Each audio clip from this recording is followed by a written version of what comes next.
This is Wednesday, June 25th at Notch Cutter Ranch. We've got some dark clouds moving in. We need some more rain. We got a lot of rain earlier in the month, about 5 3/4 inches, as a matter of fact, over 2 days.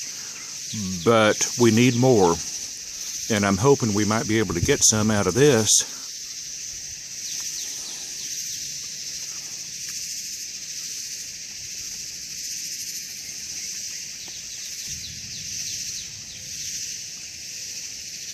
Keep hearing distant thunder out there.